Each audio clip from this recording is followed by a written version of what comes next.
Friends, welcome to my YouTube channel study Adda. मैं राजीव कुमार आप सभी का स्वागत करता हूं अपने इस चैनल में। आज जो टॉपिक हम लेकर आए हैं वो है सॉइल, जो कि एनसीईआरटी सार संग्रह से लिया गया है, जो महेश कुमार वर्माल के द्वारा संकलित है। तो चलिए स्टार्ट करते हैं आज का टॉपिक।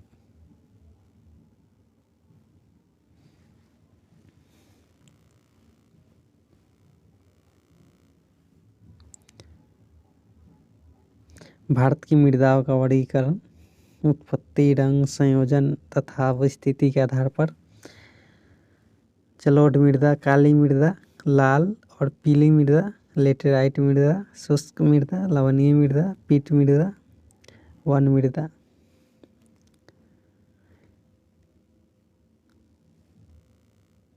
मृदा शब्द की उत्पत्ति लैटिन भाषा के शब्द सोलम से हुई है, जिसका शाब्दिक अर्थ है फर्श। भारत के सर्वाधिक क्षेत्र में कौन सी मृदा पाई जाती है? तो इसका उत्तर हो जाएगा जलोढ़ या कछाड़ी मृदा। थोड़ा जूम करता हूँ।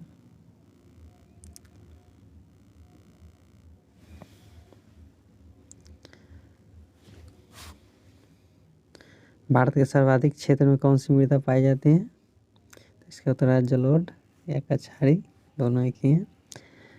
रेगुर मृदा को किस अन्य नाम से जाना जाता है? तो इसका नाम है काली मृदा। रेगुर मृदा को अन्य नाम से जाना जाता है, जिसका नाम काली मृदा। रेगुर मृदा का सर्वाधिक विस्तार किस राज्य में पाया जाता है? तो इसका उत्तर हो जाएगा महाराष्ट्र।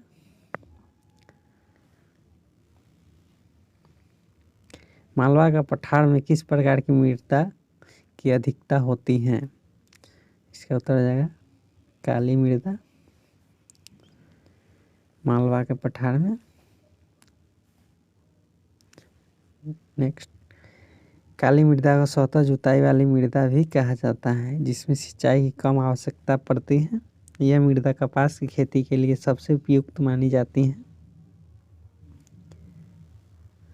पीला रंग फेरिक ऑक्साइड के कारण होता है, जबकि लाल रंग लोहे के ऑक्साइड के कारण होता है। लेटेराइट मृदा मुख्यतः किन राज्यों में पाया जाता है? लेटेराइट मृदा तो सबसे अधिक केरल, कर्नाटक, उसके बाद महाराष्ट्र में पाई जाती है।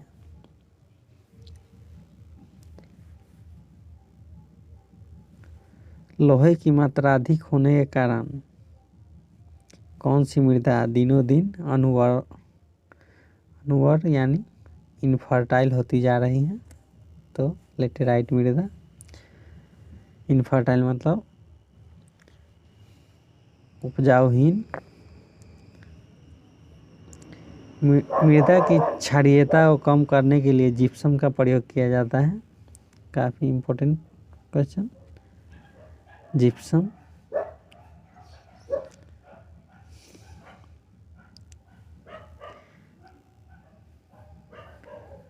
लेटेराइट मृदा भारत में मुख्यतः कहाँ पाई जाती है?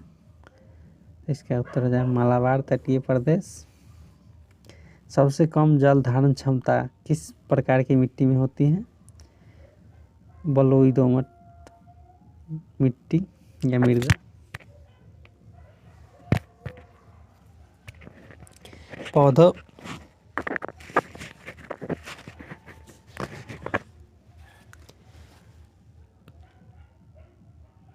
पौधों को सबसे अधिक जल किस प्रकार की मिट्टी से प्राप्त होता है?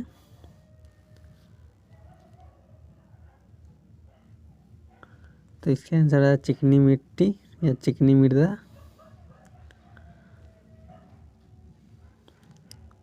मृदा की उर्वरता बढ़ाने के लिए कौन सी फसलें उगाई जाती हैं?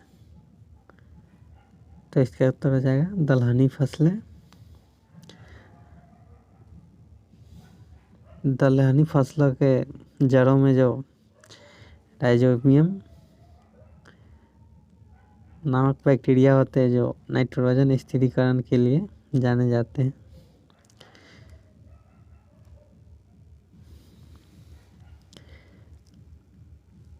लाल और पीली मृदा अम्लीय प्रकृति की होती है, जिसमें नाइट्रोजन, फास्फोरस एवं ह्यूमस जैव पदार्थ जिसे कहते हैं की कमी होती है।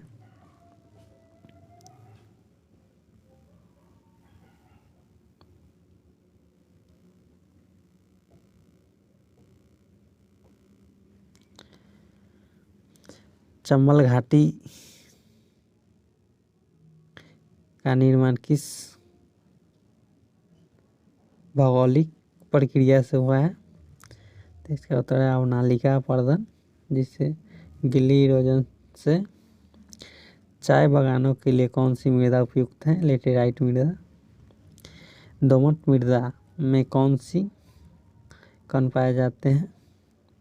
गाद, मृत्तिका व रेत, जिसे इंग्लिश में कहते हैं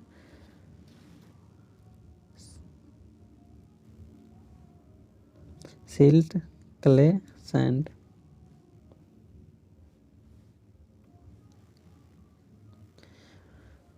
भारत की मृदाओं में किस सूक्ष्म तत्व का सर्वाधिक कमी है? उसका उत्तर है जस्ता। गंगा के मैदान की पुरानी जलोढ़ मृदा कहलाती है बांगर। गंगा के आसपास के जो मृदाएं सब होती है जो पुरान पड़ती है उसे बांगर कहते हैं। अम्लीय मृदा को कृषि योग्य बनाने हेतु किस खनिज का प्रयोग किया जाता है? इसका उत्तर हो जाएगा लाइम या चूना।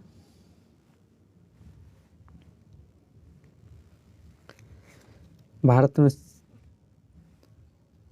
सर्वाधिक क्षारीय मृदा किस राज्य में पाया जाता है? इसका उत्तर हो जाएगा उत्तर प्रदेश। लवणीय मृदा में नाइट्रोजन एवं चूने की अल्पता यानी कमी पाई जाती है। जैव मृदा ऑर्गेनिक सॉइल का रंग नीला क्यों होता है? इसका उत्तर है अम्लीय व फेरस आयरन के कारण।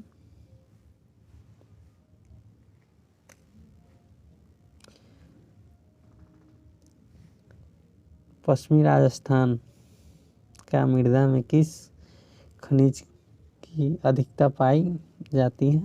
तो कैल्शियम। मरुस्थलीय मृदा में किस पोषक तत्व का अभाव पाया जाता है? इसका उत्तर है नाइट्रोजन का।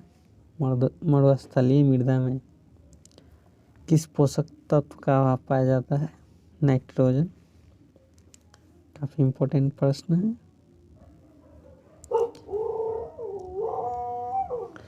मृदा अपरदन सॉइल इरोजन को किस प्रकार रोका जा सकता है? काफी बार एग्जाम में पूछा जा चुका है ये। तो इसका उत्तर है वनावरण द्वारा।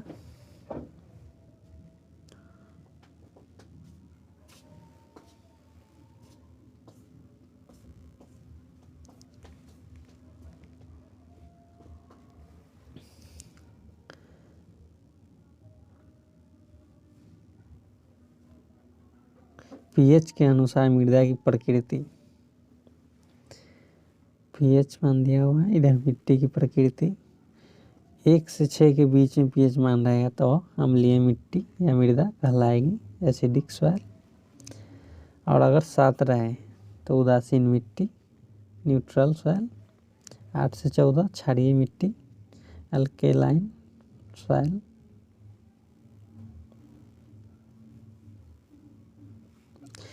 अब आते हैं प्राकृतिक वनस्पतियाँ, नेचुरल वेजिटेशंस।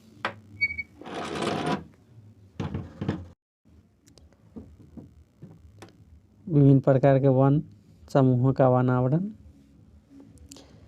समूह वन उष्णकटिबंधीय आर्द्र सदाबहार वन परसेंटेज है भारत में 2.92%। समूह 2 उष्णकटिबंधीय अर्ध सदाबहार वन, यह है 13.79%। समूह 3 में उष्णकटिबंधीय नम पर्णपाती वन, ये है 19.73%। समूह 4 में तटीय एवं दलदली वन 0.69%। उष्णकटिबंधीय शुष्क पर्णपाती वन 41.87%, यानी सबसे अधिक भारत में जो वन पाई जाती है उष्णकटिबंधीय शुष्क पर्णपाती वन। उष्णकटिबंधीय कांटेदार वन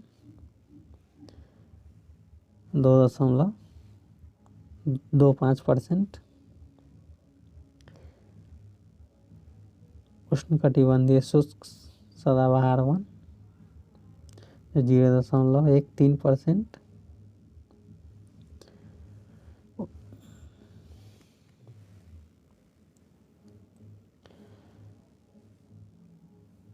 उपोष्णकटिबंधीय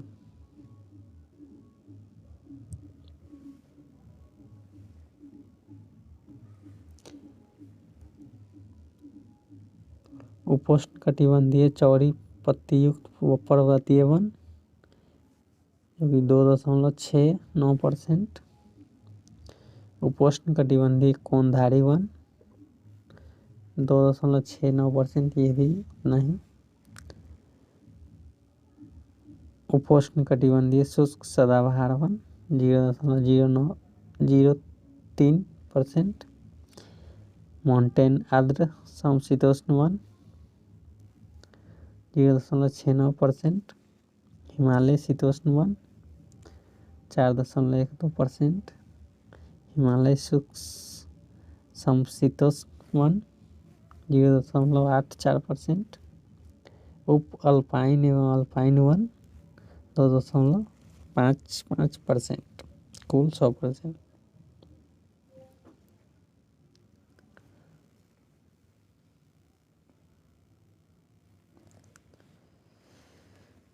भारत के सर्वाधिक वृहत क्षेत्र में किस प्रकार के वन पाए जाते हैं? इसका उत्तर है उष्णकटिबंधीय शुष्क पर्णपाती वन जो कि 41 दशमलव कुछ परसेंटेज थे, 87%।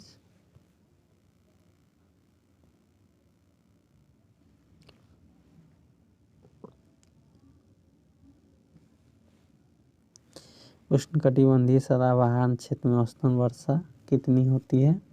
200 सेंटीमीटर से अधिक। भारतीय वनस्पति सर्वेक्षण BSI के संस्थापक सर जॉर्ज किंग थे तथा इसकी स्थापना 13 फरवरी 1890 को हुई थी।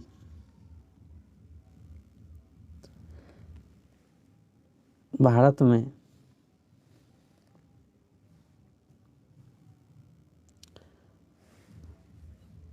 में सिनकोना वृक्ष कहाँ पाया जाता है?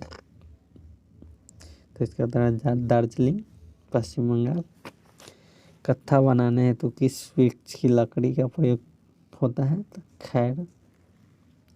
सामाजिक वानिकी में प्रयुक्त बहुउद्देशीय वृक्ष का उदाहरण है खेजड़ी।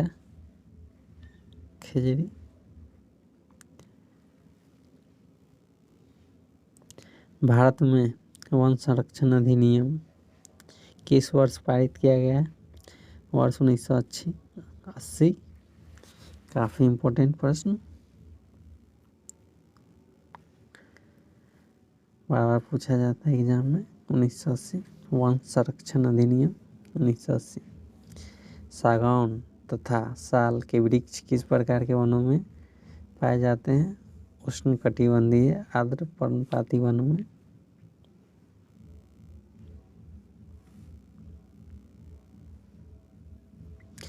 पश्चिमी हिमालय की शीतोष्ण पेटी जोन में देवदार वृक्षों का बाहुल्य है। ये याद रखें, पश्चिमी हिमालय की शीतोष्ण पेटी में देवदार वृक्षों का बहुतायत है, यानी अधिकता है। बांस की कौन सी प्रजाति छत्तीसगढ़ में सर्वाधिक पाई जाती है? तो इसका उत्तर है लाठी बाँस। कई बार एग्जाम में पूछा जा चुका है। आगे बढ़ते हैं।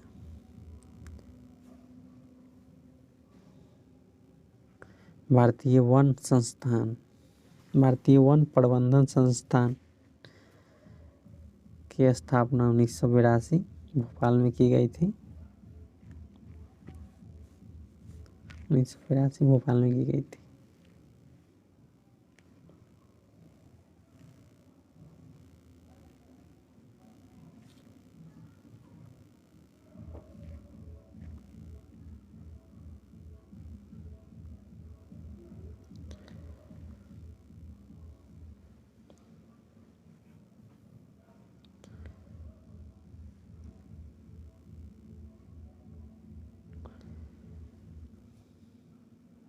लंबी जड़ों और नुकीले कांटों अथवा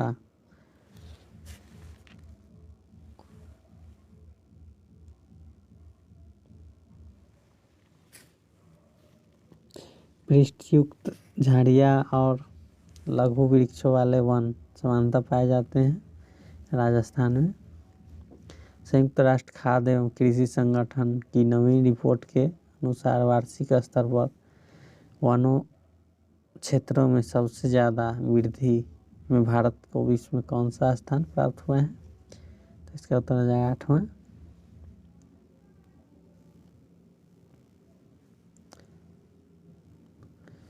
भोजपत्र वृक्ष कहाँ पाया जाता है?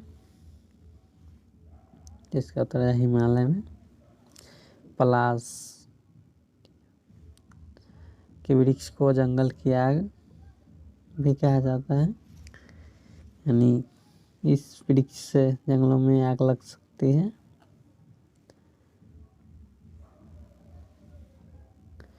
भारत के किस राज्य में सागौन के वृक्ष पाए जाते हैं? मध्य प्रदेश। समुद्र तल से सर्वाधिक ऊंचाई पर पाया जाने वाला वृक्ष कौन सा है? तो इसका उत्तर हो जाएगा देवदार।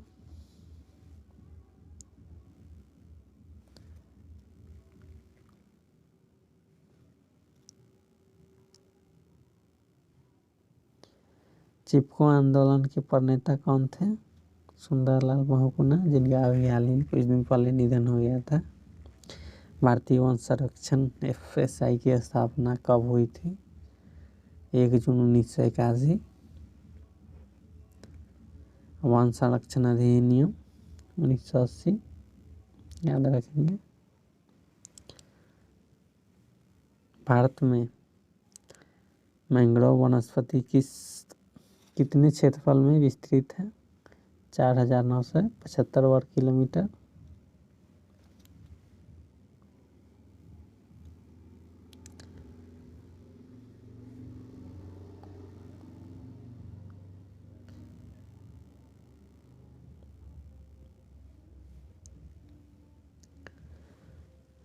अब आते हैं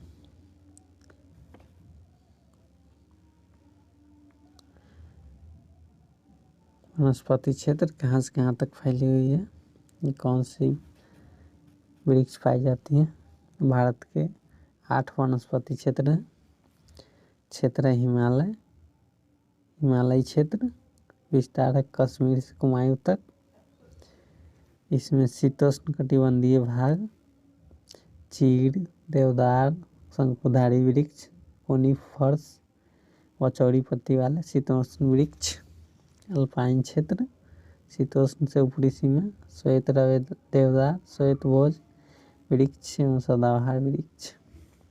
पूर्वी हिमालय क्षेत्र, सिक्किम से दार्जिलिंग, शीतोष्ण क्षेत्र, ओक, जायफल, दुईफल, बड़े फूलों वाले सदाबहार वृक्ष एवं छोटी बेंत के जंगल पाए जाते हैं। असम क्षेत्र, ब्रह्मपुत्र व सुरमा घाटी, इसमें सदाबहार वन और बीच बीच में घने बांसों तथा लंबी घासों के झुरमुट हैं। सिंधु का मैदान मैदानी क्षेत्र, पंजाब, पश्चिमी राजस्थान और उत्तरी गुजरात के मैदान। यह शुष्क व गर्म है। इसमें कंटीले वृक्ष व झाड़ियाँ मिलती हैं।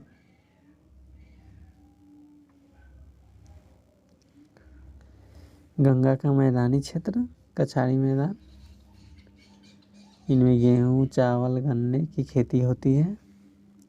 दक्कन का क्षेत्र, प्रायद्वीपीय, भारतीय प्रायद्वीपीय समग्र भूमि। इसमें पतझड़ वाले वृक्ष के जंगलों के से लेकर तरह तरह की जंगली झाड़ियाँ के वन हैं।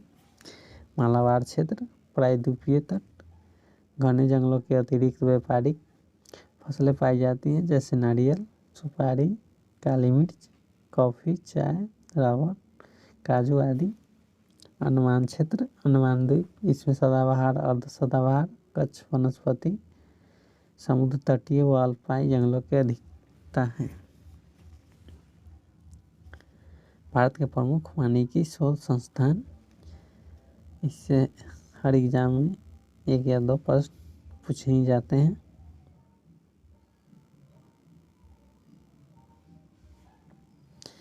फॉरेस्ट रिसर्च इंस्टीट्यूट, स्थापना 1906। कहाँ है? देहरादून में है। देहरादून कहाँ है? Uttarakhand. Arid forest research institute 1985, Jodhpur, Rajasthan. Institute of food science and technology 1938 में स्थापना हुई थी। कहाँ है ये? बेंगलुरु, कर्नाटक। बेंगलुरु को सिलिकॉन सिटी भी कहा जाता है। इलेक्ट्रॉनिक नगर। Rain forest research institute 1988, Jorhat Assam में। Institute of forest genetic and tree breeding 1988, Coimbatore, Tamil Nadu. Centre of social forestry and eco rehabilitation 1992, Prayagraj, Uttar Pradesh. Himalaya forest research institute 1977, Shimla, Himachal Pradesh.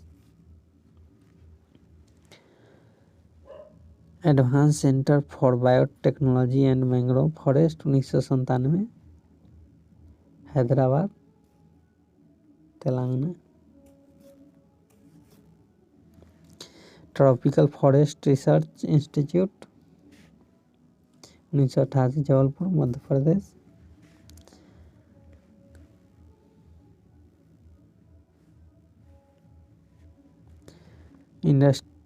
Institute of forestry research and human resource development 1995 में स्थापना हुई, Chhindwara, Madhya Pradesh. Institute of forest productivity 1992 में स्थापना हुई, रांची में इसका मुख्यालय, झारखंड।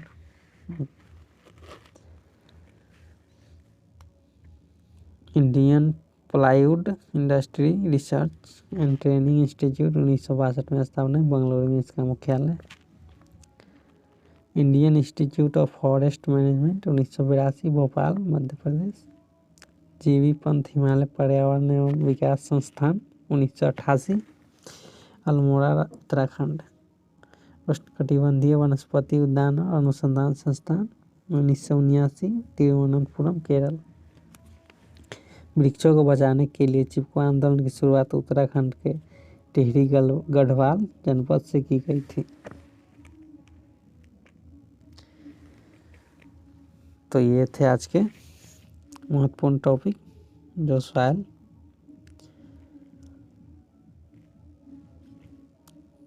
था। तो फिर मिलेंगे नेक्स्ट टॉपिक के साथ। धन्यवाद। और हाँ, वीडियो अच्छा लगे तो सब्सक्राइब और लाइक ज़रूर करें एंड शेयर भी। धन्यवाद।